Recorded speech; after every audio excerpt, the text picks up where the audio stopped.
O Espiritismo, ele vem fazer as pazes com a morte. Eu já disse isso outra vez aqui, né? Eu acho isso muito interessante. Ele vem livrar a gente, livrar a nossa consciência do medo da única consequência inevitável da vida, o nosso desencarne. E é o maior medo que todas as pessoas têm, o medo de morrer. Porque não conhece, né? Agora, mesmo os que acreditam no desencarne e numa vida espiritual, que estamos aqui vivendo uma vida fictícia, e nossa verdadeira vida é na espiritualidade, mesmo esses têm esse medo de morrer. Por quê? Porque você não lembra como é, né? O esquecimento do que nós já vivemos nas outras encarnações, apesar de ser uma bênção, porque não pesa nos nossos ombros as nossas dívidas, porque não nos lembramos, né? Então, nessa vida atual, não lembramos o que fizemos na outra, ela não nos torna diferentes quanto ao medo das possibilidades que vão se apresentando, porque nós não nos lembramos. Então, a gente, por mais que diga, eu não tenho medo de morrer, lá no fundo, o que será que vai acontecer comigo?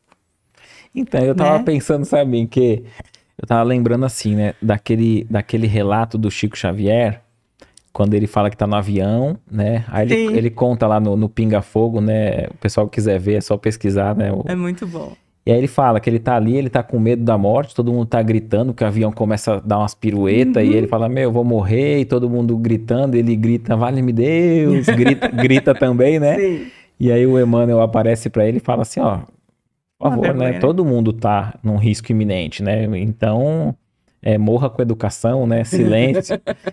Aí a gente vê depois, né? Passou mais de 30 anos, como ele desencarnou, né? Tranquilo, sabendo a hora que ia. Exatamente. Foi lá, falou que ele ia num dia em que todos os brbrasileiros estivessem felizes, né? E aí o Brasil tinha acabado de conquistar a Copa do Mundo. Aí dizem, né? A pessoa próxima a ele que ele foi, fez a barba, se arrumou, sabia que ele ia desencarnar, né? E aí eu fico pensando, é o mesmo ser, mas ele encarou um momento que ele achava que era de morte com um aspecto humano, que apesar de ser médium ali evoluído, né, não deixou de ter o medo. Pois é, quem somos nós, né? Então, e isso que ele convivia com os espíritos com a naturalidade, né? Exatamente, como se fossem, estavam ali. Tanto quanto os vivos quanto os mortos, para ele era normal, né? Aí você acha que foi um instinto de defesa dele que falou mais alto? Eu acho que naquele momento talvez ele não estivesse tão preparado quanto ele estava quando ele realmente teria que desencarnar. Perfeito.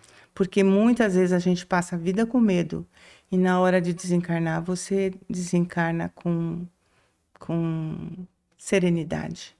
Sim. Porque você às vezes está sendo preparado para aquilo. Você se melhorou durante o percurso. E muitas pessoas, elas acabam tendo a consciência, né? Que o desencarne está próximo, né? Eu acho que isso tem tudo a ver com uma outra conversa que a gente teve sobre o luto, né? Onde o entorno fica tentando reviver a pessoa, quando na verdade devia estar preparando ela para passar para o outro plano, né? Sim. É isso, a gente a questão social faz muita diferença. E o entendimento, o conhecimento vai fazer uma diferença fundamental. Para a gente não passar vergonha na hora de desencarnar. Sim. Não dá trabalho, né?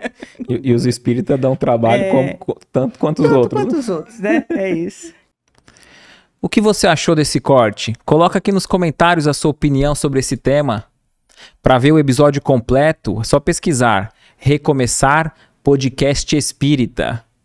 E caso tenha ficado alguma dúvida sobre a doutrina espírita, é perfeitamente normal. Procure ler as obras de Allan Kardec.